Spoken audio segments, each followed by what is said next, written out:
पूनम श्वेता श्वेता करती करती उसके पीछे पानी में कूद जाती है। वैसे पूनम को कूदना आता है और वह श्वेता को बचाने की कोशिश करती है और श्वेता धीरे धीरे गहरी खाई की तरफ चली जाती है। वैसे यह कहानी 20 साल पहले ही स्टार्ट हो जाती है। हरिहर और जानकी नामक औरत ने शादी की आपस में और एक सुंदर सा घर बनाया अपना और उसमें अपना घर बसाया। वहाँ पर वह दोनों अच्छे से रहने लग गए और 1 साल बाद उन्हें 2 जुड़वा बेटियाँ हुई जिनका नाम उन्होंने पूनम और श्वेता रखा। और अपनी बेटी को वह देखकर बोल रहे थे कि भगवान ने उन्हें कितनी सुंदर बेटियां दी हैं। और उसकी पत्नी जानकी कह रही थी कि जब यह बड़ी हो जाएंगी तो हमारे घर के सामने रिश्तों की तो लाइन ही लग जाएगी। दोनों अपनी बेटियों को देखकर काफ़ी खुश हो रहे थे।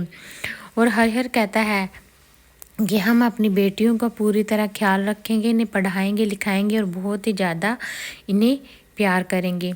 वह अपनी बेटियों की धीरे धीरे बड़ा होते हुए देख रहे थे और उनकी जो अटखेलियाँ होती हैं उनको देखकर बहुत ही खुश होते थे। वह एक साथ बीमार होती थी तो आपस में कहते थे देखो ना एक साथ बीमार भी हो गई, कितना प्यार है इनमें। तो फिर हरिहर कहता था कि हाँ जुड़वा बच्चों में ऐसा होता है। और वह एक साथ खेल रही थी, एक साथ लड़ाई करती थी, सब बहुत ही ज़्यादा प्यार था उन दोनों बहनों में। एक दिन वह नदी के किनारे पिकनिक मनाने के लिए चले गए तो दोनों बच्चियों ने कहा कि मम्मी पापा हम बैडमिंटन खेलना चाहते हैं। तो उनके माता पिता ने कहा हाँ ठीक है तुम खेल लो पर नदी से दूर ही रहना। दोनों बैडमिंटन खेल रही थी कि जो पूनम थी उसका पैर धीरे धीरे पीछे होते होते वह नदी में गिर गई और चिल्लाने लग गई कि मम्मी पापा मुझे बचाओ, मम्मी पापा मुझे बचाओ। हरिहर और जानकी बहुत ही ज़ोर ज़ोर से आवाज़ लगाते हैं कि कोई हमारी बेटी को बचाओ, कोई हमारी बेटी को बचाओ। लेकिन पानी का बहाव बहुत ही ज़्यादा तेज़ था और वह बहते बहते काफ़ी आगे पहुंच गई। अब हरिहर और जानकी ने पुलिस में रिपोर्ट लिखवाई और पुलिस ने भी काफ़ी ज़ोर लगाया लेकिन उन्हें जो पूनम थी नहीं मिली। तो फिर वह बेचारे बहुत ही मायूस हो गए और हमेशा अपनी खोई हुई बेटी पूनम के बारे में बात करते रहते थे। अब जो वह पूनम थी वह नदी में बहते बहते एक घाट के पास आकर रुक गई। वहाँ पर एक जो लाला था वहाँ पर खड़ा था, वह पूजा करने के लिए घाट पर। तो उसने देखा कि है कोई बच्ची यहाँ पर पड़ी है बेहोश। तो उसने उसे हाथ मतलब चेक करके देखा कि यह जीवित भी है या नहीं। तो अगर जीवित है तो वह उसे हॉस्पिटल ले गया।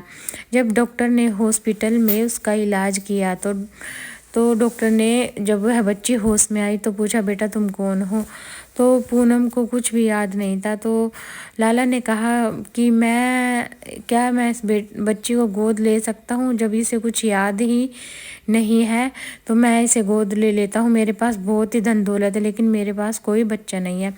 तो वह लाला उसे गोद ले लेता है। उधर दूसरी तरफ पूजा भी बड़ी हो गई और उसने वजीफ़ा हासिल किया और शहर कॉलेज में एडमिशन ले लिया। अब वह शहर चली गई पढ़ने के लिए लेकिन वह सलवार कमीज़ ही डालती थी। जब उसने आगे जाकर कॉलेज में देखा कि शहर में कॉलेज में सभी लड़कियां छोटे छोटे कपड़े डालती हैं तो वह काफ़ी आश्चर्यजनक रह गई है कि यह ऐसे कपड़े कैसे डाल लेती हैं, इन्हें शर्म भी नहीं आती।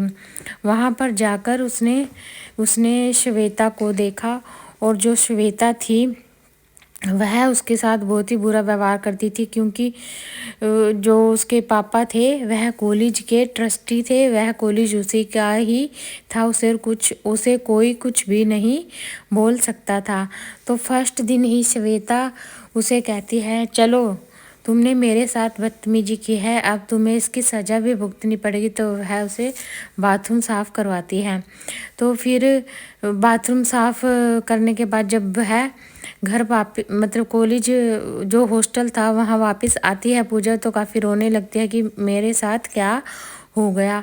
अगले दिन फिर जब पूजा कॉलेज आती है तो श्वेता फिर उसे परेशान करती है। वह खाने की प्लेट लेकर बैठती है तो उसकी प्लेट नीचे डाल देती है और सभी हंसने लगते हैं। वहीं पर एक लड़का था जो कहने लगा कि है कॉलेज के पिताजी का ही है, इसीलिए श्वेता का कोई कुछ भी नहीं बिगाड़ सकता, इसे कोई कुछ भी नहीं कहता, तुम इसे इग्नोर करो और यहाँ से चलो। तो उसकी उस लड़के से मोहन से दोस्ती हो जाती है पूजा की। कुछ दिनों बाद कॉलेज की तरफ से एक टूर जाता है नदी के किनारे, तो पूजा का मना कर देती है, लेकिन जो मोहन होता है वह उसे मना लेता है। परंतु अब तो पूजा को तैरना भी आता है, उसे नदी का कोई डर भी नहीं। तो सारे जो कॉलेज के लड़के थे वह टूर पर जाते हैं और वहाँ जाकर जो श्वेता थी वह बैडमिंटन खेल रही है और बैडमिंटन खेलते खेलते वह पीछे की तरफ जाने लगती है और उसका पैर बिल्कुल मतलब नदी की तरफ हो जाता है और वह बैडमिंटन खेलते खेलते नदी में गिर जाती है और वह सबसे कहती है कि मुझे बचाओ मुझे बचाओ। तो पूजा एकदम नदी में कूद पड़ती है और वह कहती है श्वेता रुको, मैं तुम्हें बचाती हूँ, मैं तुम्हें बचाती हूँ। दूसरी तरफ से जो मगरमच्छ था वह श्वेता की तरफ तेजी से आ रहा था और यह सब कुछ पूजा देख रही थी और पूजा ने एक लकड़ी के टुकड़े को पकड़ लिया और वह तेजी से उसकी तरफ आने लगी और उसने श्वेता को पकड़ लिया और उसने लकड़ी की सहायता से मतलब नीचे की तरफ हो गई वह पानी में और मगरमच्छ को उसने चकमा दे दिया और वह श्वेता को नदी के दूसरे किनारे की तरफ से बाहर लेकर आ गए। सब लड़कियां उसे कहती हैं कि तुम ठीक हो श्वेता, तुम ठीक हो श्वेता। श्वेता कहती है कौन श्वेता, मैं तो पूनम हूँ, मेरा नाम श्वेता नहीं है और मैं तो अपने माता पिता के साथ पिकनिक मनाने को आई थी और बैडमिंटन खेलते खेलते नदी में गिर गई थी। और यह सब सुनकर पूजा को सब कुछ याद आ जाता है कि इस तरह मेरी बहन गिरी थी नदी में और यह तो मेरी बहन है। तो उसने कहा कि तुम अपने हाथ पर एक मार्क मतलब कोई दाग था हमारे हाथ पर, मार्क था, वह दिखाओ। तो वह देखती है, उसे पता चल जाता है कि यह तो उसकी बहन पूनम है और दोनों आपस में एक दूसरे को गले लगा लेती हैं और फिर वह पूनम को गांव ले जाती है अपने माता पिता से मिलवाने के लिए। पूजा उसके माता पिता अपनी खोई हुई बेटी पूनम को देखकर काफ़ी खुश होते हैं और वह अपनी पढ़ाई पूरी करती हैं और पढ़ाई पूरी हो जाती है जब उनकी, तो जो वह लाला था उसने उन दोनों बहनों को नौकरी दिलवाई और शहर में ही सेटल कर दिया। वह उसके माँ बाप और पूनम और पूजा दोनों मतलब चारों खुशी खुशी से रहने लग गए और यहीं पर हमारी कहानी समाप्त होती है। अगर आपका सबको कहानी पसंद आए तो प्लीज़ शेयर कीजिएगा, सब्सक्राइब कीजिएगा और अच्छे अच्छे कमेंट कीजिएगा। धन्यवाद जी।